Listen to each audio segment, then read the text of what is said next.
Hey guys, Assalamualaikum. It's me Nina and welcome back to Nina Story. Korang dah tengok kan thumbnail Nina tadi? Hari ni Nina nak cerita pula tentang seorang penyanyi Amerika yang mati dibunuh. Dia bukan je seorang penyanyi yang terkenal, tapi dia juga merupakan seorang penulis lirik. Maybe ada di antara kita ni yang kenal dia dan ada juga yang tak kenal. Jadi Nina tak nak panjang-panjang lagi sebab Nina dah tak sabar nak kongsikan cerita ni dengan korang. So without wasting any time, let's get started.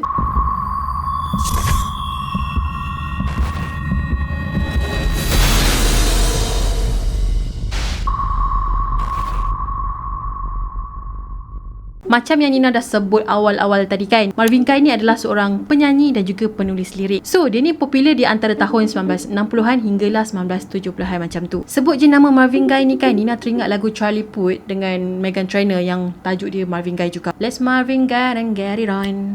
You got a healing that I want. Macam tu lah lagu dia. Nina tak nak panjang-panjang sangat lagu ni, nanti korang menyesal buat dengar. Tapi tak tahulah sama ada lagu tadi tu memang ada kaitan dengan Marvin Gaye. Tapi itu yang terlintas dekat kepala otak Nina sekarang ni. Pada awal-awal kehidupan Marvin Gaye, sebelum dia menjadi seorang penyanyi yang terkenal, dia pernah menyanyi di gereja ayah dia. So ayah dia ni merupakan menteri gereja macam tu lah. Lepas tu barulah dia rekod lagu-lagu dia dan dia telah terbitkan lagu dia sendiri pada tahun 1971. Bila lagu-lagu dia mula mendapat tempat di hati peminat, dia pun menghasilkan lagi beberapa buah lagu. So ada beberapa buah lagu dia yang famous macam Let's Get It On, Sexual Healing dan lain-lain. Tapi Nina rasakan lagu Charlie Puth yang Marvin Gaye tu kan macam ada kaitan jugalah dengan Marvin Gaye ni sebenarnya. Sebabnya Marvin Gaye pernah keluarkan lagu Let's Get It On kan. Jadi lagu tu hit. Jadi diorang pun combine lah lagu apa tu Let's Get It On dengan nama Marvin Gaye tu. Rasalah okay, dan pala tahu. Tapi kan semasa dia berada di puncak kejayaan dia sebagai seorang penyanyi yang terkenal, dia telah dibunuh oleh ayah dia sendiri guys. Bukan orang lain, bukan strangers, bukan peminat,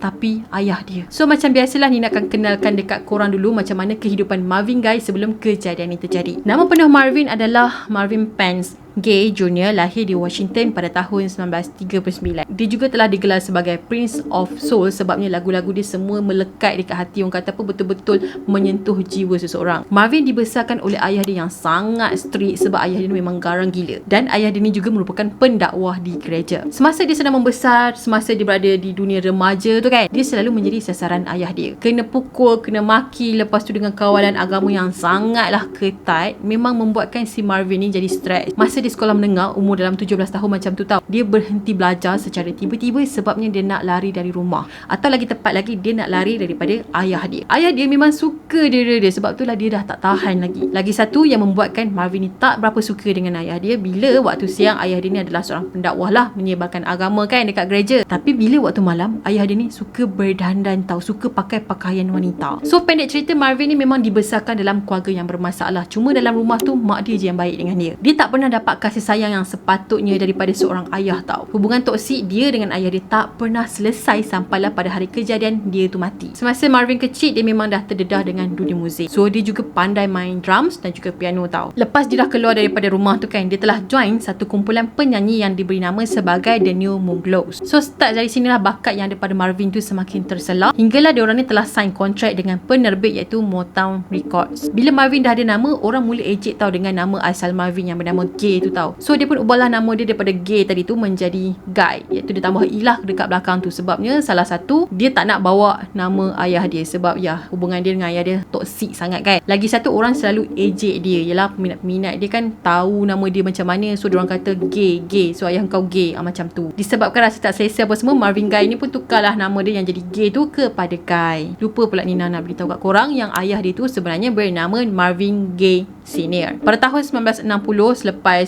Marvin join Motown Records tadi tu kan, lagu-lagu yang dikeluarkan oleh Marvin mula mendapat perhatian dan mula hits. Bila album dia diterbitkan je, terus laku keras dekat pasaran. Bukan tu je, dia juga telah berduet dengan seorang penyanyi perempuan yang bernama Tammy Terrell dan lagu diorang telah hit selama 3 tahun berturut-turut. Tapi kan kejayaan diorang ni telah berakhir apabila Tammy tadi telah meninggal pada tahun 1970 disebabkan oleh tumor otak. So kematian Tammy tadi kan memang memberi kesan yang sangat mendalam kepada Marvin Marvin. Dia bersumpah yang dia tak akan berduet lagi dengan mana-mana penyanyi perempuan. Dia punya tahap kecewa dan sedih tu kan, sehingga membuatkan dia tak nak menyanyi lagi dekat atas pentas. Kemudian pada tahun 1970, dia telah terbitkan satu lagi lagu yang bertajuk What's Going On. Lagu ni pula adalah berkaitan dengan politik yang terjadi disebabkan Perang Vietnam. Pada masa tu, Motown ni macam tak berapa setujulah dengan Marvin sebab dia kata lagu tu macam lari jauh dengan tujuan asal dorang. Tapi bila lagu tu rilis apa semua, tiba-tiba ramai yang suka dengan lagu tadi. So sejak daripada itulah Marvin ni mula beranilah dan ambil risiko untuk mengeluarkan lagu-lagu yang berkaitan dengan politik. Kemudian pada tahun 1972, Marvin ni telah pindah ke Los Angeles dan dia telah berjumpa dengan seorang wanita yang bernama Janice Hunter. Lepas dah berkenalan, bercinta apa semua, diorang pun decide untuk berkahwin. Dan kalau korang tahu, Janice ni sebenarnya adalah isteri kedua kepada Marvin lah. Sebelum ni Marvin dia pernah kahwin tapi dia bercerai, dan hasil perkahwinan tu diorang dapat 3 orang anak. Disebabkan rasa cinta dia kepada isteri dia dan macam mana diorang berjumpa, akhirnya Marvin pun tulislah satu lagu yang bertajuk Let's Carry On. Lagu ni sebenarnya adalah sebuah lagu cinta yang disukai sepanjang zaman dekat Amerika. Dia macam lagu ni lagu legend lah. Bila lagu ni release je, terus peminat dah macam wow, lagu ni best. Dan diorang minta Marvin tadi nyanyikan lagu tadi dekat pentas. Yelah, selepas partner dia meninggal tu kan, memang Marvin ni tak nak menyanyi dekat pentas sebab dia memang fresh sangat, dan selepas dari tu juga dia telah kemurungan. Dalam tahun 1980-an macam tu, Marvin mula terlibat dengan benda-benda yang terlarang macam dadah lah. Dia jugalah yang beli pistol, lepas tu dia bagi dekat ayah dia beberapa bulan sebelum kejadian tu terjadi tau. Yelah, dia kan dah ambil benda-benda yang terlarang, lepas tu dia dah mula rasa paranoid. Dia kata dekat ayah dia ada seseorang yang cuba bunuh dia tau. Tapi sebenarnya pistol yang dia beli dekat ayah dia konon-konon untuk protect diri dia. Pistol tu lah yang makan diri dia. And then dia pun minta izin dekat mak ayah dia untuk pindah balik ke rumah tu sebab dia kata dekat sini je yang dia rasa selamat. Lepas dia pindah dekat rumah mak ayah dia, selalulah berlakunya pergaduhan di antara dia dengan ayah dia. Pergaduhan, pertengkaran, pertelingkahan tu tak pernah berhenti sampai macam-macam masalah timbul. Masalah ni terjadi bukan 2-3 bulan lepas dia pindah dekat situ tau, tapi dah bertahun-tahun. Sampailah pada 1 April tahun 1984, ayah dia telah nekat untuk tembak Marvin sendiri selepas diorang bergaduh, bertumbuk apa semua. Dah lah hari yang dia kena tembak tu sehari sebelum hari jadi dia yang ke-45. Ayah dia kata ayah dia buat macam tu sebabnya nak pertahankan diri dia, nak lindung diri dia. Tapi lain pula yang jadi apabila ayah dia telah dituduh atas tuduhan membunuh tanpa sengaja. So bila ayah dia ditahan untuk dapatkan keterangan apa semua kan, ayah dia kata punca pergaduhan tu terjadi bermula daripada Marvin sendiri. Ayah dia kata yang Marvin tu tendang dia dulu, sebab itulah ayah dia ambil keputusan untuk tembak Marvin. So Marvin meninggal disebabkan dia kena tembak dekat jantung dan juga bahu. So kronologi ringkas tentang hari kejadian, pada hari tu Marvin dengan mak dia tengah gelak-gelak, tengah happy-happy, sembang-sembang apa semua. Masa ni semua orang ada dekat rumah. Jadi masa Marvin tengah sembang dengan mak dia, gelak-gelak apa semua tu kan, tiba-tiba dengar bunyi loceng rumah. Dan lepas ayah dia dengar je bunyi loceng rumah tu, ayah dia dah macam dah start gelisah tau. Masa ni ayah dia fikir mungkin ada tokan yang datang dekat rumah diorang untuk hantar barang terlarang tadi tu dekat Marvin. Dikatakan sejak Marvin pindah dekat rumah tu, ayah dia memang dah tak selesa langsung sebab rumah diorang ni selalu kena ketuk dengan orang. Maksudnya ada orang nak berjumpa dengan Marvin. Dan ayah dia percaya orang yang nak jumpa dengan Marvin tu adalah orang yang supply dadah dekat dia. Lagi satu, dikatakan ayah Marvin ni sangat jealous hubungan Marvin dengan mak dia sebab Marvin layan mak dia memang mesra dengan relax apa semua kan. Nak di-compare kan,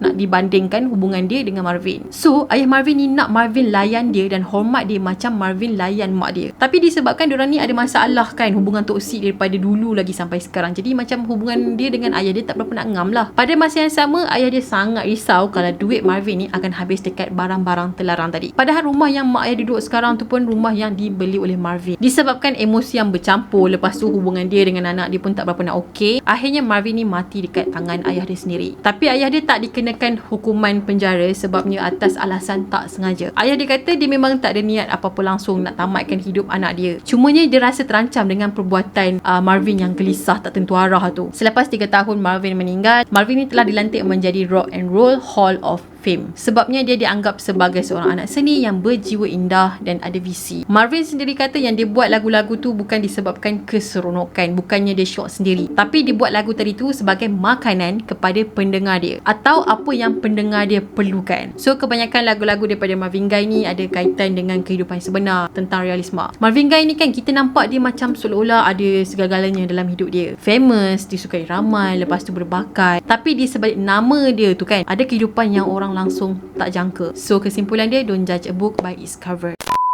Alright guys, apa pendapat korang tentang kisah Marvin Gaye? Bila sebut je Marvin Gaye, memang ni dalam otak Nina akan terlintas lah lagu Charlie Puth tu. Jadi Nina nak tahulah pendapat korang tentang kejadian kali ni. Adakah korang rasa memang betul bapak dia tu berniat tapi sengaja kata tak berniat? Sebab kan hubungan dia dengan anak dia tak pernah baik kan, daripada sejak lahir lah orang kata sampai ke umur anak dia tu dah 45 tahun pun still tak okay. Sangatlah toxic. Dan end up anak dia pun mati dekat tangan dia sendiri kan. Jadi Nina nak tahu pendapat korang, teori korang boleh komen dekat bawah. And yeah, that's it for today. Dan Nina harap korang suka dengan kisah yang dikongsikan pada hari ni. Kepada korang yang belum lagi subscribe channel Nina, korang boleh subscribe di bawah dan turn on notification.